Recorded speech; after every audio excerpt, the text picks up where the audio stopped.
Kembali lagi bersama Bapak Wahid Khairul Huda pada mata pelajaran prakarya.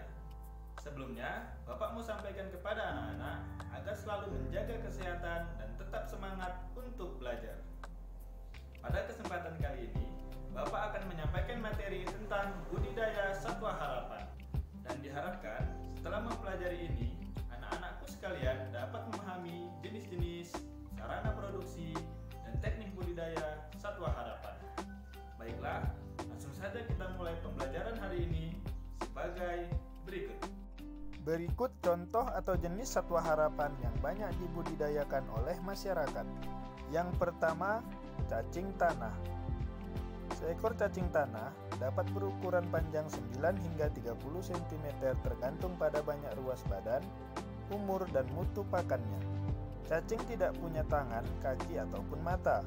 Cacing dapat hidup jika tersedia oksigen, air, pakan, dan suhu yang cocok. Cacing tergolong binatang hermaprodit atau berkelamin ganda.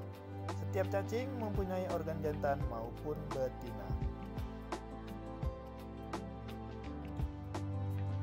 Jenis satwa harapan yang kedua adalah jangkrik. Jangkrik atau cengkerik adalah serangga yang berkerabat dekat dengan belalang. Jangkrik memiliki tubuh rata dan antena panjang. Jangkrik jantan memiliki suara yang khas.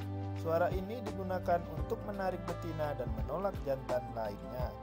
Suara jangkrik akan semakin keras dengan naiknya suhu sekitar. Di habitat aslinya, jangkrik hidup aktif di malam hari. Kegiatan makan, mengerik, dan kawin dilakukan malam hari.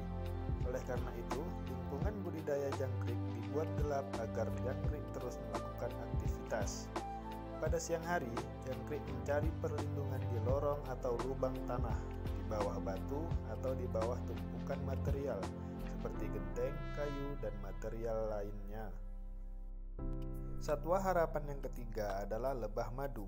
Lebah madu termasuk serangga sosial yang hidup berkoloni. Setiap lebah mempunyai tugas khusus yang sangat penting bagi kelangsungan hidup koloninya. Di dalam sebuah sarang koloni terdiri atas 3 anggota masyarakat lebah, yaitu seekor lebah ratu, ratusan lebah jantan, dan ribuan lebah pekerja. Spesies yang paling penting untuk diternak atau dipanen hasil madunya adalah lebah madu Apis mellifera dari Eropa, Apis adansoni atau Apis unicolor dari Afrika, Apis dorsata, dan Apis indica dari Asia. Selain madu, lebah juga menghasilkan lilin. Dan satwa harapan yang keempat adalah ulat sutra.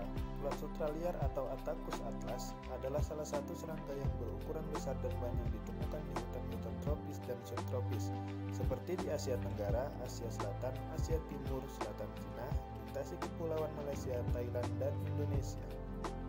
Attacus atlas termasuk hewan polyvolting, artinya hewan ini dapat hidup sepanjang tahun dan termasuk serangga polyphagus yang dapat hidup pada 90 golongan tumbuhan yang bisa dimakan oleh larva.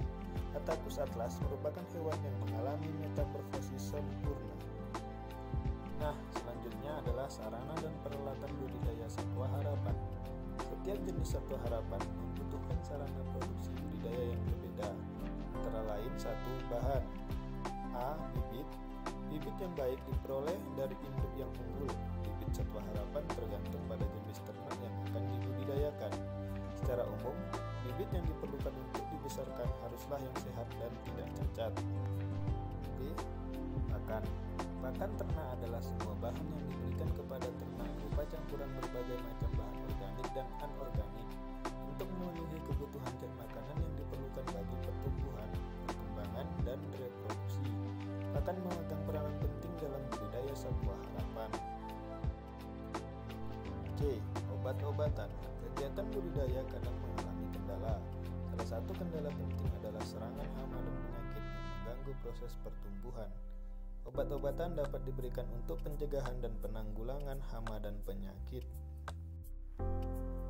D. Air. Air mempunyai peranan penting dalam budidaya ternak. Air harus mempunyai persyaratan tertentu agar ternak dapat tumbuh dengan baik. Air juga dapat digunakan untuk menjaga kelembapan udara sekitar kandang atau media hidup satwa harapan. E. Kandang.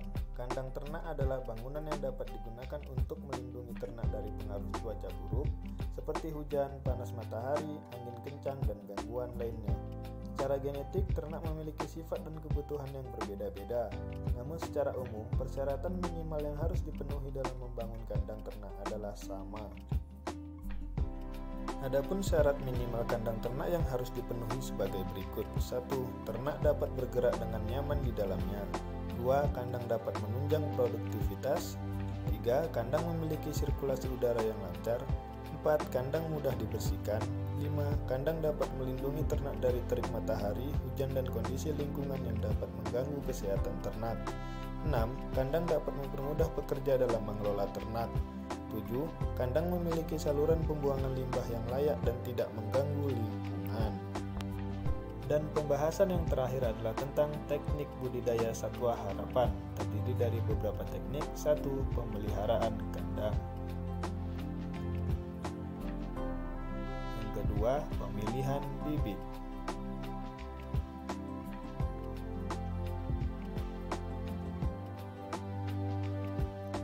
Yang ketiga, pemberian pakan.